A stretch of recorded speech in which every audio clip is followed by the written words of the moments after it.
Every July, golf travels back in time and closer to its origins.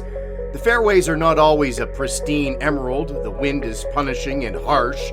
The ball may bounce in ways that are impossible to predict. Spectators gather behind ropes laid across land shaped by dunes, salt air, and centuries of footsteps. A player may arrive as the best in the world, armed with the latest technology and a carefully built plan, but then find that the tournament known simply as the Open Championship can humble even the best in a hurry, and that's the focus of this episode of More Than Just a Score. Officially, it's called the Open, but often referred to as the British Open outside of the UK, and it's more than just the oldest men's major on the tour. It's a yearly tussle between control and uncertainty. Wind turns routine approaches into acts that the imagination struggles to comprehend. Rain will arrive out of nowhere and often seemingly falling sideways, as if to defy the forces of physics. Hidden bunkers can be cruel and make leads vanish. The winner accepts and adapts with a sense of calm when history seems to be watching. The Open story begins long before the arrival of packed galleries and global broadcasts. It begins with the development of the sport in Scotland, with ordinary people using common land, craftsmen shaping wooden clubs and feather-filled balls. The popularity of golf grew in the local communities that led to gradually writing rules for a game. From that landscape came Prestwick, the challenge belt, and the hallowed Claret Jug. Now, stick and ball games existed across Europe, but the modern game started to take shape in Scotland, and by 1457, Parliament had actually prohibited golf and football because King James II wanted his subjects practicing archery for military purposes. That ban by itself showed that the game was already popular enough to be considered a distraction.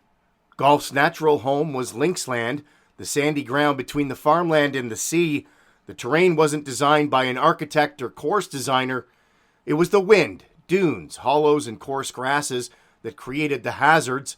Players moved outward and then returned, following a practical route through the landscape. St. Andrews became the game's most enduring home. A 1552 charter confirmed the townspeople's right to use the links, while later records described St. Andrews as a golfing capital. The old course eventually helped establish the 18-hole round as golf standard, but its greater influence was more philosophical. The land wasn't something to conquer completely, it had to be negotiated. Golf became more organized during the 18th century. The gentlemen golfers of Leith produced the earliest known written rules of golf in 1744 for a competition on Leith links. Their 13 articles addressed problems that remain familiar almost 3 centuries later: teeing the ball, playing it as it lies, dealing with water, and handling a lost ball. The Society of St. Andrews Golfers, founded in 1754 and later known as the Royal and Ancient Golf Club of St. Andrews, became another center of competition, authority, and tradition. Over time, clubs adopted their own codes, equipment improved, and golf traveled outward from Scotland into England, Ireland, Wales, and eventually around the world. 19th century railways opened up remote coastal towns to players and visitors. Clubs grew around the links of Scotland and England. Professionals made equipment, taught members, and played challenge matches. Among those professionals, Alan Robertson of St. Andrews stood above the rest. He was a gifted player, ball maker, and businessman. Robertson was widely regarded as the finest golfer of his age. He formed a legendary partnership with Old Tom Morris before the two split amid the arrival of the Gutta Percha ball, a cheaper alternative to the handmade feathery. Robertson's death in 1859 created a question that was both sporting and commercial: who could lay claim to be the champion golfer of the year?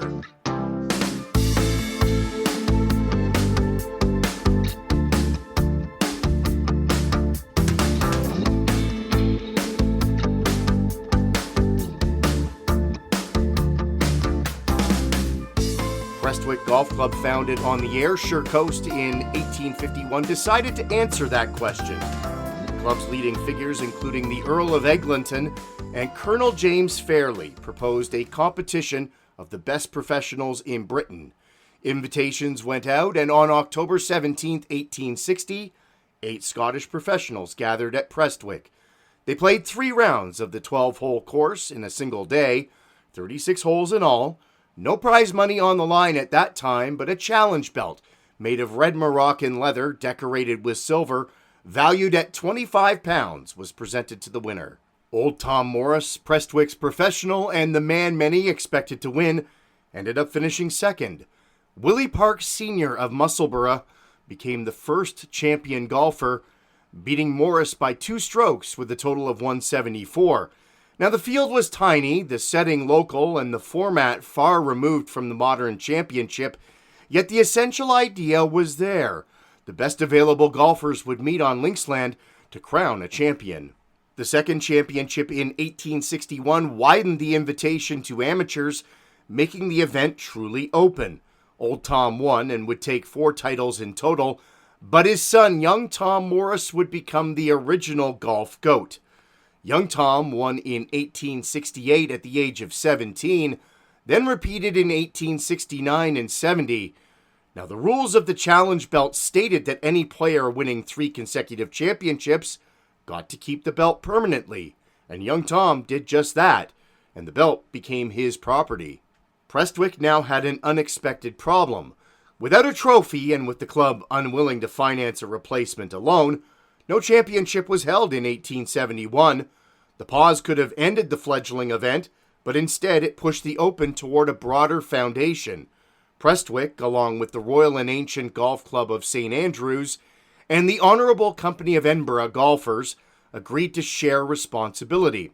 The championship resumed in 1872 at Prestwick and began rotating among Prestwick, St. Andrews, and Musselburgh.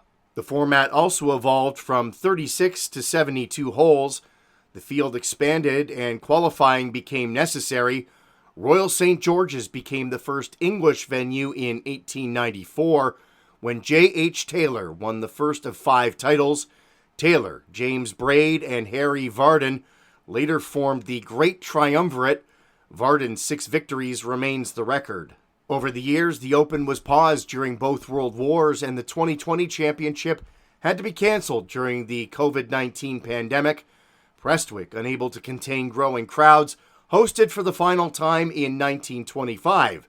The championship, nevertheless, remained tied to a rotating family of links, each offering a different accent, but demanding the same humility. The trophy, now synonymous with the Open, obviously didn't exist at the beginning. After young Tom Morris claimed the challenge belt outright, the 3 organizing clubs agreed to purchase a new prize, each contributing a whopping £10 towards a silver claret jug formerly named the Golf Champion Trophy. The design resembled the vessels used for serving wine at 19th century tables, which explains the nickname that became far more famous than the official title. Now, the jug wasn't ready in time for the 1872 championship, which young Tom won again. For that win, he took home a medal rather than the new trophy. His name was nevertheless engraved first on the jug in recognition of that victory. Tom Kidd, winner at St. Andrews in 1873, became the first champion actually presented with it. The Claret Jug became powerful largely because it remained visually modest. It wasn't a massive cup or an enormous piece of ceremonial silver. A champion could hold it close, raise it easily, and drink from it. That intimacy helped create tradition. Winners have filled it with wine, beer, and other drinks. Some have taken it to their hometowns and other family celebratory events. The original trophy is now preserved, while the champion each year receives a replica for that year before returning it. But every name engraved on its silver body connects a modern winner forever with young Tom, Prestwick, and the uncertain first decades of organized championship golf.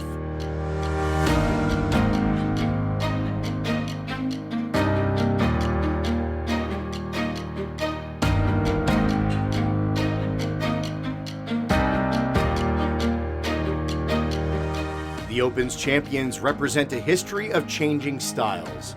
Old Tom Morris represented the craftsman professional era. He won 4 times and in 1867 became the oldest champion at 46. That record still stands. Young Tom was golf's first young phenom. winning 4 consecutive championships from 1868 through 1872, with no event held in 1871. Their shared story gave the Open something deeper than a list of scores. It was almost a tale of inheritance. Harry Vardon became an international golf celebrity. He was born in Jersey and famous for the overlapping grip that carries his name. He won 6 Opens between 1896 and 1914. With J.H. Taylor and James Braid, he carried professional golf from the Victorian age into the modern sporting landscape. Bobby Jones brought a different kind of glamour. The great amateur won in 1926, 27, and 1930, the last as part of his celebrated sweep of the era's 4 great championships. His victory at St. Andrews in 1927 helped make the old course sacred ground for American golfers. Ben Hogan's relationship with the Open lasted just 1 year, but his only appearance became legendary. In 1953, 4 years after a near-fatal car crash, Hogan traveled to Carnoustie. He studied the links, adjusted to the smaller British ball, and won with a final round 68. It completed a season in which he also captured the Masters and US Open. Hogan was welcomed home with a ticker tape parade to celebrate the Triple Crown through New York's famed Canyon of Heroes, and Carnoustie's 6th hole later became known as Hogan's Alley. Arnold Palmer may have had the greatest influence without actually owning the largest collection of jugs. When Palmer crossed the Atlantic in 1960, many leading Americans treated the Open as a bit of an inconvenient journey. He finished second and then won in 1961 and 62. His charisma, aggressive style, and enormous following restored the championship's importance among American professionals. Jack Nicklaus won 3 Opens and finished second 7 times. His 1970 victory at St. Andrews came after Doug Saunders missed a short putt in the playoff. Win the Open.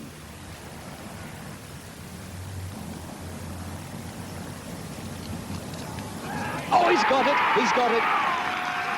He threw the club up, and he nearly caught Saunders with it as it came down. And Nicklaus wins the Open and denies Saunders the chance at the putt on the final green, and you won't ever get a more dramatic finish. Nicklaus's final appearance there in 2005 became a public farewell on the Swilcan Bridge. Tom Watson became the supreme links golfer of the late 20th century. He won 5 times between 1975 and 1983, learning to replace the high American aerial game with lower shots. His rivalry with Nicklaus at Turnberry in 1977 produced the Duel in the Sun, and his near victory at age 59 in 2009 transformed defeat into one of the Open's most beloved stories. Seve Ballesteros gave the championship imagination. He could drive into the rough and dunes and then find an escape through gaps that other players couldn't see. His first victory in 1979 made him the youngest Open championship of the 20th century. At St. Andrews in 1984, he holed out the winning birdie on 18 and celebrated with a fist-pumping gesture that became one of golf's defining images. Tiger Woods later showed that domination could be strategic as well as spectacular. At St. Andrews in 2000, he avoided every bunker for the entire championship and won by 8 strokes. The victory completed the career Grand Slam at age 24. Woods won again at St. Andrews in 2005 and at Royal Liverpool in 2006, where he frequently left his driver in the bag and controlled the baked fairways with irons. Other beloved champions include 5-time winner Peter Thompson, 3-time winners Gary Player and Nick Faldo, along with a famous 1995 win for John Daly, and Phil Mickelson finally solving links golf at 43 in 2013. Now Mickelson. 2-shot lead. Wouldn't it be nice, though, for him if he could just pop this one in?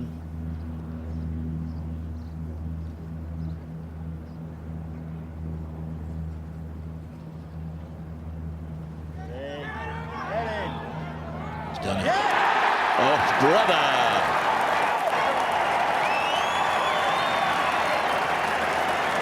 66 blows, a brilliant finish. And of course, there's Irish hero Shane Lowry, who turned his victory at Royal Portrush into a national celebration in 2019.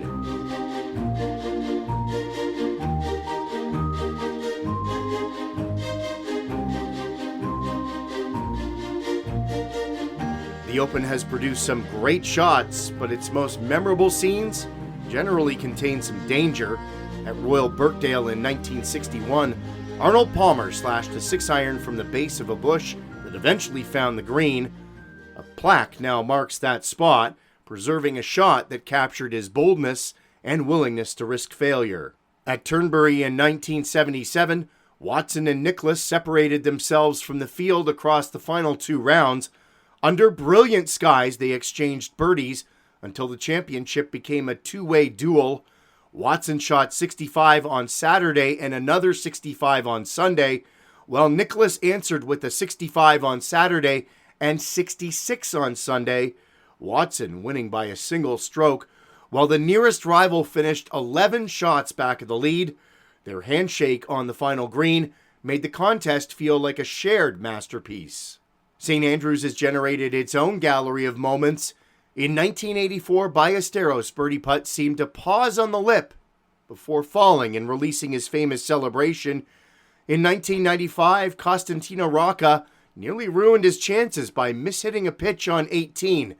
Then from the Valley of Sin, he then holed a huge putt and fell to the ground in disbelief. He lost, though, in the playoff to John Daly, but his recovery became more famous than many victories. 4 years later at Carnoustie, Jean Van de Velde arrived on 18, needing just a double bogey to win. His drive found the rough. His second shot struck a grandstand railing and bounced deeper into trouble. And then his third shot entered the Barry Burn. Well, he's just compounding and just error after error mentally. We talk so much about this game. It's played 80% between your ears. There's a lot of guys who can play this game around physically, but a lot of them that can't think it around the golf course. The fans have been as encouraging as possible, and as he crosses the burn, which he'll never forget the rest of his life, he's politely welcomed. He really has to be somewhat humiliated right now, embarrassed. I feel so bad for this guy. I do too. Honest to goodness, we're trying to document this, but we really, I think everybody at home, everyone feels for this man right now. At one point, he removed his shoes and socks and stepped into the water. He considered an impossible shot.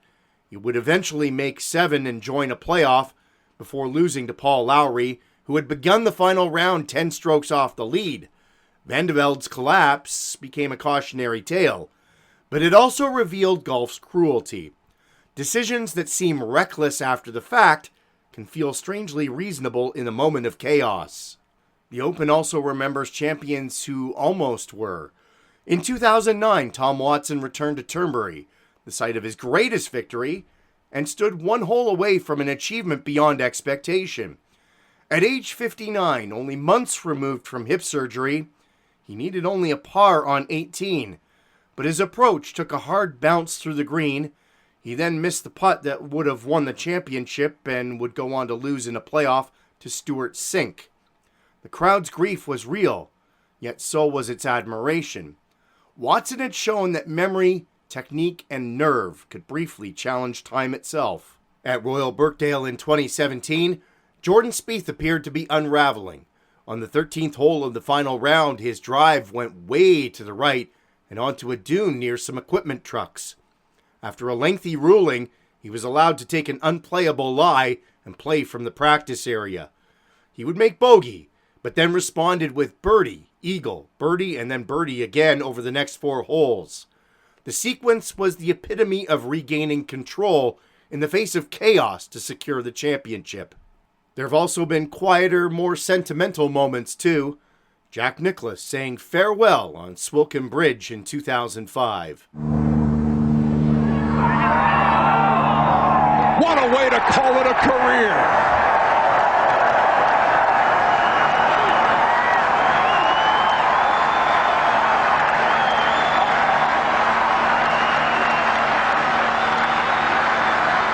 Began the week and ended the week with birdies. And then 1 year later, Tiger Woods weeping after his 2006 victory following his father's death. And Lowry walking through the rain and noise at Portrush. The 18th hole walk is one of the great rituals because competition for a brief moment becomes a procession, a moment in which the crowd can tell a champion what that victory means.